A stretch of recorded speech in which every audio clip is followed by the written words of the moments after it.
कामदं मोक्षदं चैव ओंकाराय नमो नमः। अविरल शब्दगणोद प्रक्षालित सकल भूतकलंका मुनिविरूपास तीर्था सरस्वतीर्थ अज्ञानतिमिरान्धानं ज्ञानञ्जनं शलाकया चक्षुलितं येन तस्मै श्रीगुरुवे नमः। नमः समय साराय स्वानुभूत्या चकासते चेत् स्वभावाय भावाय सर्वभावान्तरश्चिदे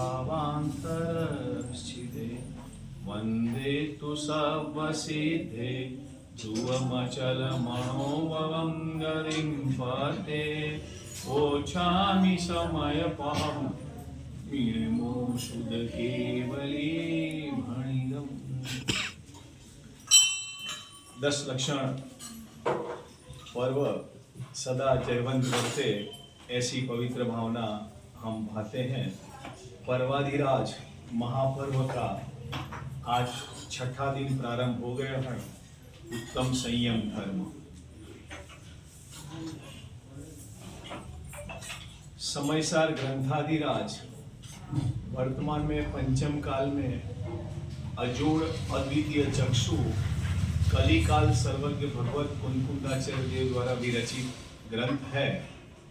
इस ग्रंथ पर अनेक आचार्य भगवंतों ने, अनेक विद्वानों ने, अनेक ज्ञानी जीवों ने अनेक भाषा में इसका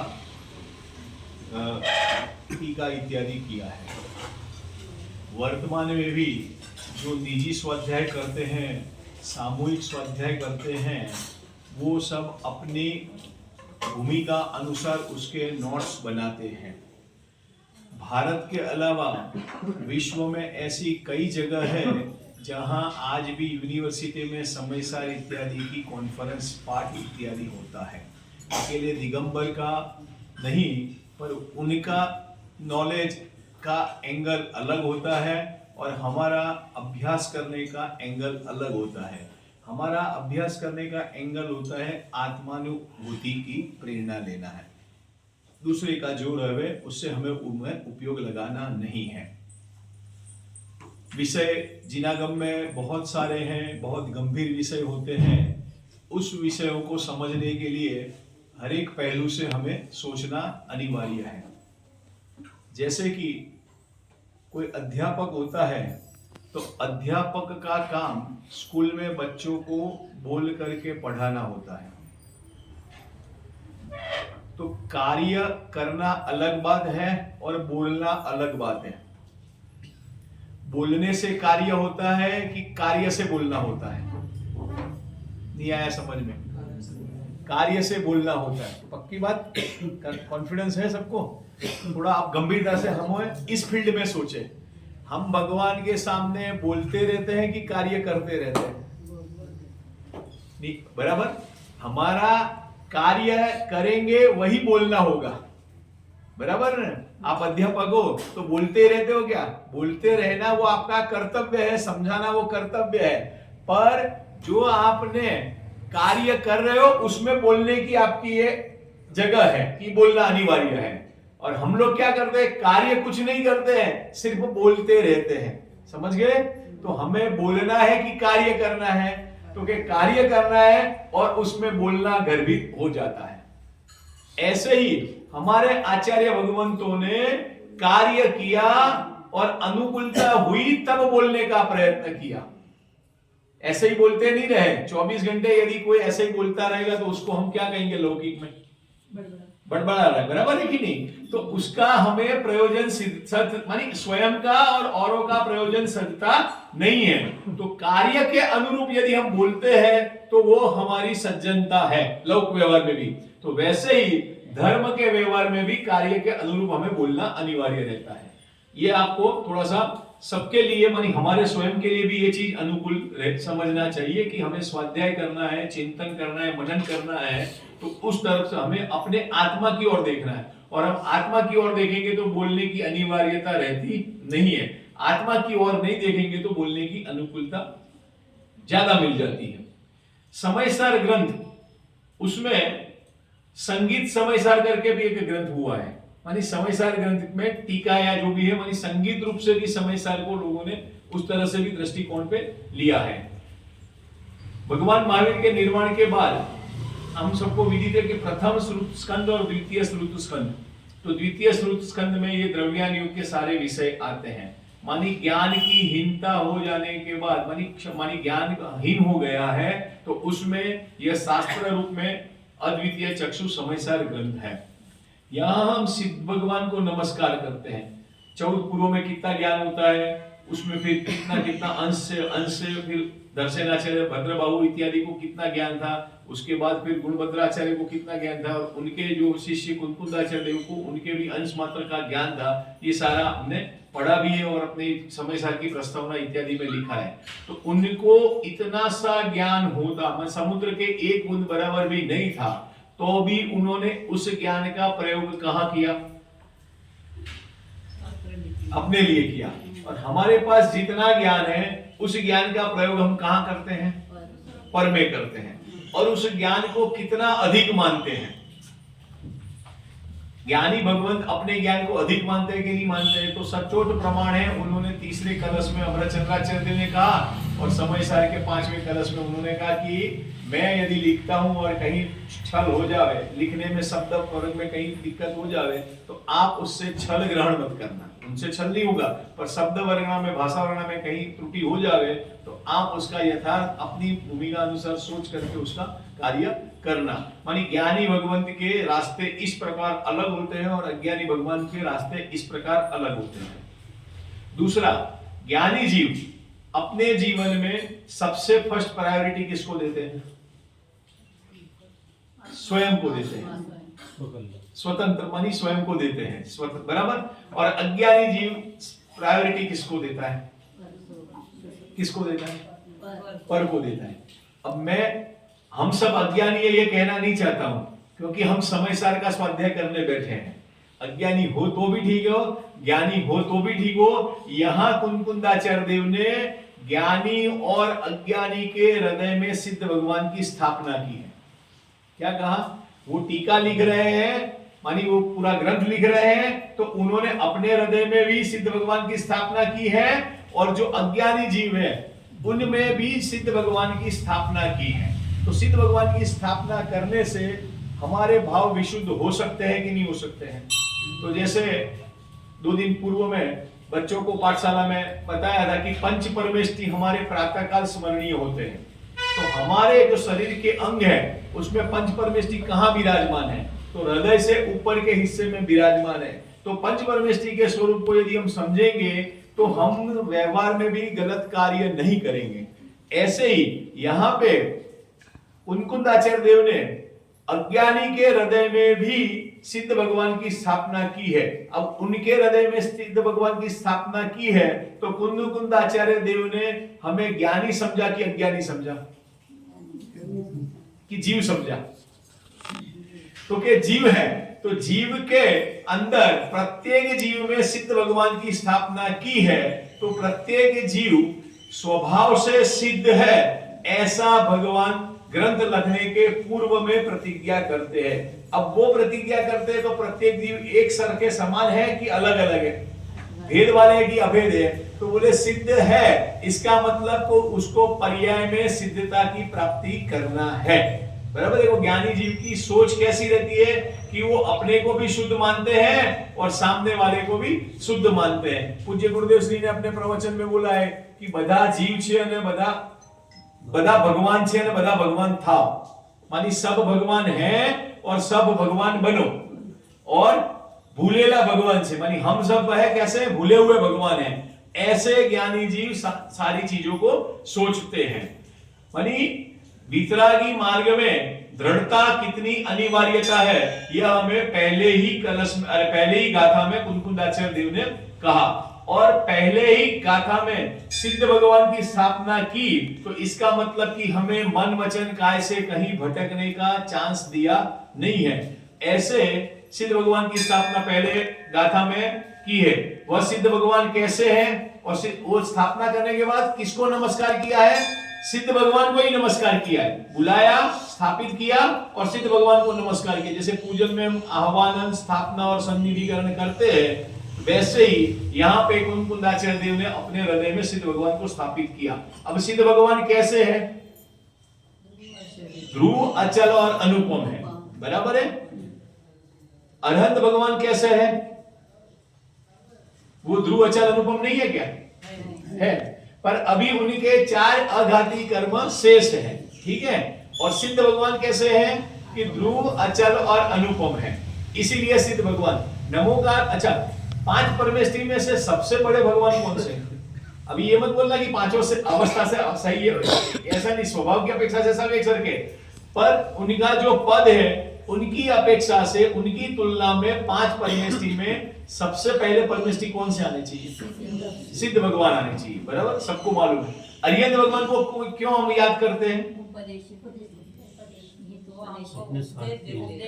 उपदेश देते, मानी अपने स्वार्थ के लिए करते हैं। देखो वहां पे भी हमने हमारा स्वार्थ छोड़ा नहीं। एक छोटा और प्रश्न पूछ लेता हूं, 5 परमेष्टि में से पांचों 5 परमेष्टि कौन कौन सी गति में होते हैं? बोलो। 4 गति के नाम मालूम है? मनुष्य गति, देव गति, तिर्यंज गति और नरक गति, बराबर है? पवन भाई ना? हाँ, 5 परमेष्टि 4 गति में से कौन कौन सी गति में होते हैं? सिद्ध पंचम गति में होते हैं, और बाकी के बाद सबके सब मनुष्य गति में होते हैं। कई जगह ये भ्रांति होती है कि हम अरहंत देव बोलते हैं तो सीधे उनको देव गति में ले लेते हैं। इसके लिए कि ध्यान में रहे कि भाई अरिहंत भगवान है वो मनुष्य गति में परम औदारिक शरीर में विद्यमान है, ठीक है। अभी मेरा प्रश्न ये है कि सिद्ध भगवान को हमने सर्वोपरि कहा, अब वो सिद्ध भगवान ध्रुव है, अचल है और अनुपम है, बराबर। और जैसे आचार्य ने ध्रुव, अचल और अमल कहा है। अब ध्रुव किसको कहना, अचल किसको कहना और अनुपम किसको कहना, हमें सब चीजें ध्यान में है। वो उनमें हमने स्थापना की है, सिद्ध भगवान में उनमें वो चीज मौजूद है। अब हमें उस ध्रुव की महिमा आती है, उस अचल की महिमा आती है, उस अनुपम की महिमा आती है। तो अनुपम के लिए कल हमने थोड़ा सा संकेत किया था कि भगवान को अनुपम क्यों कहा गया है, कि उनको किसी की उपमा नहीं दे सकते। कौन से परमेष्टि को? अभी सिद्ध परमेष्टि की बात चल रही है, तो सिद्ध परमेष्टि को अनुपम कहा है। क्यों कहा है? क्योंकि जो उपमाएं हैं वो सारी की सारी संसार में होती हैं, और जिन्होंने पद प्राप्त किया है, सिद्ध पद प्राप्त किया है, वहां ऐसी कोई व्यवस्था नहीं है कि हम किसी और की उपमा दे सके। जीव को जीव की उपमा दे रहे हैं तो कैसे दे सकते हैं आप बताओ? मेरा और आपका जीव एक समान है, तो उसमें मैं कैसे उपमा दे दूंगा? ऐसे ही सिद्ध भगवान, उन्होंने सर्व कर्म का नाश करके अपनी सिद्धालय में सिद्ध अवस्था में बैठे हैं, इसीलिए वो अनुपम है, बराबर। फिर दूसरे नंबर में ध्रुव, अचल। अचल, अचल मानी चलायमान, और अरे चल मानी चलायमान, अचल मानी स्थिर, ठीक है। सिद्ध अवस्था में वो स्थिर है कि अस्थिर है? स्थिर है, सब मालूम है। अब 4 गति में हम स्थिर है कि अस्थिर है? अस्थिर है, बराबर। तो 4 गति से परे है वो गति, पंचम गति है, वहां वो सदा जैसे के हैं वैसे के वैसे रहते हैं। सिद्ध भगवान को आकार है या नहीं है? असली है, वो अलग बात है। मैं पूछ रहा हूं आकार है या नहीं है? मनुष्याकार आकार है। यदि आकार नहीं है ऐसा मानेंगे तो 6 सामान्य गुण में से कौन से सामान्य गुण का नाश हो जाएगा? प्रदेशत्व गुण का नाश हो जाएगा। उनको निराकारी आकार कहते हैं, बराबर ना। अशरीरी बोलो, निराकारी बोलो, मानी सिद्ध भगवान को वो परिभाषा में भी आता है, लोक के अग्रभाग में किंचित न्यून पुरुषाकारवत सिद्ध परमेष्टि विराजमान है, ठीक है, ये बराबर। अब वो चलायमान है, चारों गति चलायमान है, और सिद्ध भगवान की गति है वो चलायमान नहीं है। सिद्ध भगवान की गति मानी सिद्ध अवस्था, जो सिद्ध बने हैं वो चलायमान नहीं है। तो इसका मतलब वहां द्रव्य होगा, गुण होगा कि पर्याय होगी कि नहीं होगी? सिद्ध भगवान की होगी पर्याय। पर्याय तो चलायमान होती है, तो चारों गति में पर्याय चलायमान है, तो फिर वहां सिद्ध गति में पर्याय होगी कि नहीं होगी? हाँ, तो सिद्ध भगवान द्रव्य है तो उनके गुण भी है, उनकी पर्याय भी है, और उनकी पर्याय चलायमान है, पर वैसी की वैसी ही शुद्ध है। इसीलिए उसको, उस अवस्था को अचल कहा है। और हमारी पर्याय चलायमान है और हम संसार में परिभ्रमण करते हैं, इसीलिए उसको चलायमान कहते हैं और सिद्ध भगवान की उनको चलायमान नहीं कहते हैं। ये सामान्य कथन हुआ। अब ध्रुव, तो ध्रुव मानी क्या? स्थायी रहना, एक ही जगह स्थायी रहना, उसको ध्रुव कहेंगे। ध्रुव मानी क्या? एक ही जगह स्थायी रहना, उसको ध्रुव कहेंगे। तो निगोद की गति में भी कई लोग जो नित्य निगोद है वो एक ही गति में रहते हैं। क्या आएगा उसमें प्रवीण भाई? जिसका नाश नहीं हो तो सबका नाश नहीं हो रहा है, हमारा भी जीव का नाश कहां हो रहा है? ध्रुव, ध्रुव, अचल और अनुपम, तीन उपमा दी है और तीनों उपमा में न्याय से समझना है। देखो न्याय शास्त्रों में एक बात आती है, अरिहंत भगवान की परीक्षा की जाती है। तो सर्वज्ञ क्यों कहा, हितोपदेशी क्यों कहा और वितरागी क्यों कहा, उसकी समंतभद्राचार्य देव न्याय से परीक्षा करते हैं। अब यहां परीक्षा करने वाली बात की समझने वाले कि उनको ध्रुव कहा, तो ध्रुव तो जीव स्वभाव से परमानेंट है ही, सारे के सारे द्रव्य ध्रुव है, तो सिद्ध अवस्था को ध्रुव क्यों कहा? प्रश्न ख्याल में आ गया? ध्रुव, अचल और अनुपम। तो अचल और अनुपम में हमने थोड़ा सा समझा, ध्रुव में समझते हैं।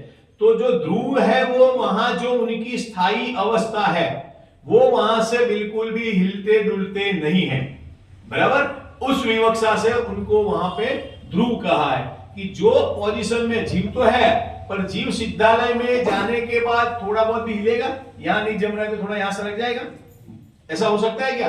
तो जिस अवस्था में है वैसी की वैसी अवस्था में सादी अनंत आनंद लइए, मानी उस अवस्था में उसका ध्रुव बना नित्य रहता है। उनके गुण भी है, उनका पर्याय भी है, वो सारा बदलता रहता है, पर्याय बदलती रहती है, वो बराबर है, वैसी की वैसी ही रहती है, वो बराबर है। पर उनकी जैसी दशा है वह सदा ध्रुव जैसी की है वैसी की वैसी रहती है। तो ऐसी दशा हमें प्राप्त करने के लिए ध्रुव, अनुपम और अचल ऐसी उपमा दी है। ऐसे सिद्ध भगवान को कौन कहते हैं?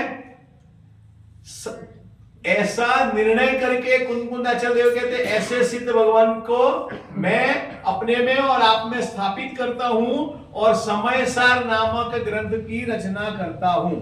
और वो किसने कहा है? ये बात कहां से आई? तो कि केवली और श्रुत केवली के द्वारा कहा हुआ। कुंकुंदाचार्य देव स्वयं लिखे और ये कहे कि मैं केवली और श्रुत केवली के द्वारा सिद्ध भगवान को नमस्कार करते हुए समय सार ग्रंथ को लिखता हूं। ग्रंथ सूत्र का अर्थ यह है, गाथा का अर्थ यह है। तो यहां कुंकुंदाचार्य देव केवली और श्रुत केवली को क्यों याद कर रहे हैं? वो सीधे कह सकते थे कि नहीं कह सकते थे? प्रमाण दिया। प्रमाण की जरूरत क्या होती है? उन्होंने प्रत्यक्ष वेदन किया है, अनुभव किया है, तो प्रमाण देने की जरूरत क्या है?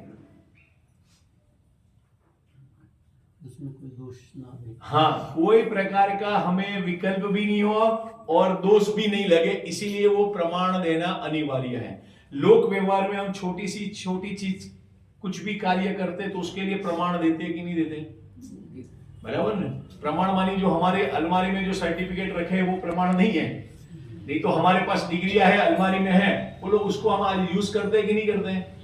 तो वो डिग्रियां हमारे लिए काम की है कि नहीं काम की है? काम की है, भले अलमारी में है, पर वो प्रमाण है। इसका मतलब कि हमें इतना अस्तित्व है कि हम इस चीज को समझा सकते हैं या ये कार्य कर सकते हैं, ये सारी चीजें होती है। आप व्यापारी हो तो वो सर्टिफिकेट रहता है ना, जीएसटी वाला सर्टिफिकेट, वो है, बराबर है। तो उसका कार्य क्या है उसको बार बार दिखाना नहीं पड़ता है, पर ये है कि ये प्रमाण है। तो यहां कुंकुंदाचार्य देव ने ज्ञानी भगवंत में उनके गुरु का प्रमाण दे दिया। वैसे तो श्रुत केवली और केवली कहो तो उसमें आ गया, पर केवली भगवान का प्रमाण दिया। मानी भगवान, अच्छा कुंकुंदाचार्य ने सीधे भगवान को देखा था कि नहीं देखा था? वो कहोगे आप विदेह में गए थे इसलिए देखा था। अमृतचंद्राचार्य देव ने भगवान को देखा था कि नहीं देखा था? नहीं देखा था। श्रीमद जी ने भगवान को देखा था कि नहीं देखा था? बनारसी दास जी ने देखा था कि नहीं देखा था? पूज्य गुरुदेव सिंह ने भगवान को जिस पर्याय में थे उस पर, कुंकुंदाचार्य के लिए आप एक बार मान लोगे कि हाँ भाई वो विदेह क्षेत्र गए थे। मानी भगवान को न देखते हुए भी भगवान की बात पूरी की पूरी। मैंने पहले दिन शायद थोड़ा आपको एक इशारा किया था कि ज्ञानी जीव एक दूसरे को देखते नहीं है, समय या देश काल की परिस्थिति के हिसाब से, प्रवीण भाई, बराबर। फिर भी उनकी बातों में शब्द वर्गना में, भाषा वर्गना में बहुत अंतर हो भी सकता है, क्योंकि यहां मराठी चलती है, कहीं कन्नड़ चलती हो, कहीं गुजराती चलती हो, कहीं इंग्लिश चलती हो, बराबर। पर उनके जो कहने का भाव है वो एक सा रहता है। ऐसा क्यों होता है? नहीं है ऐसा होने। जैसे अभी मैं कुछ बोलूं तो आप अपने हिसाब से अर्थ ग्रहण करोगे तो क्या होगा, या मेरे बोलने में भी हो सकता है त्रुटि हो जाए बोलने में, बोलते हैं, बराबर। अब ज्ञानी जीव बोल रहे हैं और बोलने में उनके जो वचन है वो अलग विषय है, उनके जो भाव है वो भले एक ज्ञानी को देखे और दूसरे ज्ञानी में काल का अंतर बहुत हो, फिर भी उनके भाव और दूसरे जो है उनके भाव दोनों में एक सरीखा एक सरीखी वितरागता होती है। ऐसा कैसे हो सकता है? ऐसा होने के पीछे का रीजन क्या है? जैसे हम जन्म से प्राप्त पर्याय में लिप्त हो जाते हैं, सिखाना पड़ता है। कई चीजें ऐसी होती है कि हम जन्म से सीख जाते हैं, बराबर है कि नहीं। एक मेक पना या मेरा मेरा जो बच्चे होते हैं वो सब मेरा मेरा करते हैं, हमने नहीं सिखाया तो बराबर है कि नहीं। तो वो हम जैसे सीख जाते हैं, वैसे ही ज्ञानी जीव जब ये जिनागम का समागम करते हैं, आत्मा का अनुभव करते हैं, तो उनके धारा प्रवाह में भाव एक सा रहता है। शब्द भले इधर उधर हो जावे, मानी इधर उधर का मतलब ये नहीं कि उल्टे सुल्टे हो जाते, ऐसा नहीं है। शब्द देश काल परिस्थिति के हिसाब से हो जावे। देखो ये गाथाएं प्राकृत में लिखी गई है, टीका कौन सी भाषा में लिखी है? संस्कृत में लिखी है, बराबर। और आगे जाओ तो कन्नड़ में भी है, और आगे जाओ तो और कन्नड़ में है, तमिल में भी है, सारी भाषा में। साउथ में ही ज्यादातर धर्म की ये सारी ग्रंथों की टीकाएं साउथ में ही लिखी गई है, बराबर। और आगे बढ़ो तो पूज्य गुरुदेव श्री कितने पढ़े लिखे थे लौकिक में? 4 चौपड़ी पढ़े थे, बराबर, 4 से ज्यादा नहीं पढ़े थे। फिर भी उनके भाव जो निकलते थे, बोलो हम इतना पढ़ने के बाद हमारे भाव निकल पाते हैं? नहीं निकल पाते। तो ये ज्ञानी जीव और अज्ञानी जीव में अंतर, मानी भाव को पकड़ना है, शब्द को नहीं पकड़ना है। तो भाव से अकेले काम चल जाएगा क्या? तो यहां शब्द, भाव और अर्थ 3 को लेना है। शब्द को लेते हुए उसके अर्थ को समझना है, और अर्थ को लेते हुए उसके भाव को समझना है। फिर से शब्द को लेते हुए अर्थ को समझना है, और अर्थ को लेते हुए उनके भाव को समझना है। तो हमें यहाँ पे कुंकुंदाचार्य देव ने क्या कहा? सबसे पहले कि भाई उन्होंने केवली और श्रुत केवली के द्वारा इस आगम को कहने का प्रयत्न किया है। तो इस प्रकार इन्होंने ध्रुव, अचल, अनुपम गति को जो प्राप्त हुए ऐसे सिद्ध भगवान को नमस्कार किया है, और नमस्कार करने के बाद उन्होंने केवली और श्रुत केवली को प्रमाण मानते हुए वो आगे समयसार ग्रंथ को कहने की बात कहते हैं।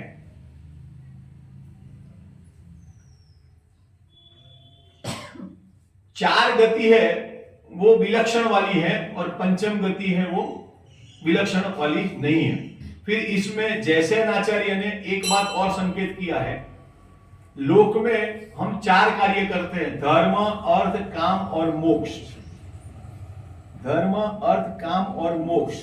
तो धर्म, अर्थ और काम, इसको त्रिवर्ग कहा है, बराबर, त्रिवर्ग कहा है। मानी ये तो संसारी जीवों का कार्य है, और समयसार में जो सिद्ध भगवान है, या समयसार लिखने वाले हैं, या समयसार को कहने वाले हैं, या समयसार सुनने वाले हैं, ऐसे भाव होते हैं कि उनको इन तीनों से कोई लेना देना नहीं है। उनको किससे लेना है? मोक्ष से लेना है। और जिन्होंने मोक्ष प्राप्त किया है, जो मोक्ष मार्ग में गमन कर रहे हैं, और मोक्ष मार्ग में गमन करते हुए उसी वस्तु का वर्णन कर रहे हैं, तो हमें भी यह प्रण दिला रहे हैं कि हमें धर्म, अर्थ, काम में नहीं अटकना है। हमें जो उसके ऊपर का जो मोक्ष है उसमें हमें कार्य करना है। संसार के जितने जीव हैं वह धर्म, अर्थ, काम में लगे रहते हैं, मोक्ष में